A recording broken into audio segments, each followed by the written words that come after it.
अच्छी है, खेमों वाली तजवीज अच्छी है, उसमें पानी यूं आएगा और यूं निकल जाएगा, और ज्यादा पानी आएगा तो ज्यादा निकल जाएगा। ये और यहां पर जमा हो जाएगा तो फिर क्या करेंगे आगे? फिर हम कहेंगे प्रेसिडेंट साहब अपनी कश्ती तो ले आइए। अलवी साहब से रिक्वेस्ट करेंगे, हमारे सैफ भाई के बड़े अच्छे दोस्त हैं, कि अपनी कश्ती ले आइए, हमें जरा पानी ज्यादा हो गया है, टखनों टखनों तक आ गया है। तो हम सदर की कश्ती में बैठकर जो यहीं पर रहेंगे इंशाल्लाह।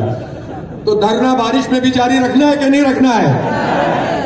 चलें, ये भी ठीक है। फिर उसके बाद बुध के बाद आएगी जुमेरात, उसको तारीख है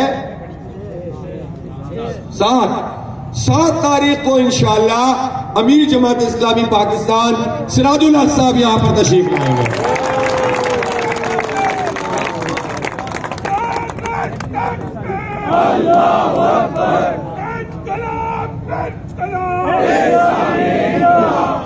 तो 7 तारीख को तो सिराजुल हक साहब आएंगे, वो दोबारा कब आएंगे फिर उसी दिन हम तय करेंगे इंशाल्लाह। और इस दौरान में और भी लीडरशिप आएगी, तो आप बेफिक्र रहे, पूरी पाकिस्तान के लोग आपके साथ हैं, जमात आपके साथ हैं। और मैं आपको यकीन से बताऊं कि ये जो पॉलिटिकल पार्टियां बज़ाहिर है ना, इनका वर्कर, उसका दिल आपके साथ धड़कता है, इस धरने वालों के साथ धड़कता है। मैं मानता हूं, मैं जानता हूं इस बात को।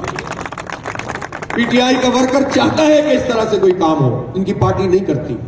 एमक्यूएम का वर्कर या सपोर्टर अगर कोई था या है, तो वो चाहता है कि कराची के हक के लिए कोई आवाज उठे। इनकी पार्टियां ये काम नहीं करती, आपस में लड़ते रहते हैं। तो जब ये लोग ये नहीं कर रहे, जो पीपल्स पार्टी का मुखलिस आदमी होगा, लोगों से, आवाम से मफाद परस्त नहीं होगा, वो सब ये चाहते हैं कि लोगों का मसला हल हो, लोगों को इख्तियार मिले, वो इस धरने के साथ है। मैं जानता हूं सिविल सोसाइटी के लोग जिस तरह हमसे राब्ता कर रहे हैं, वकला है, तलबा है, तो ये आप सबके दिलों की धड़कन बनते चले जा रहे हैं। 2-4 दिन तो वैसे भी ज्यादा पता नहीं चलता, आज से कुछ लग रहा है मुझे पता चलना शुरू हुआ है लोगों को।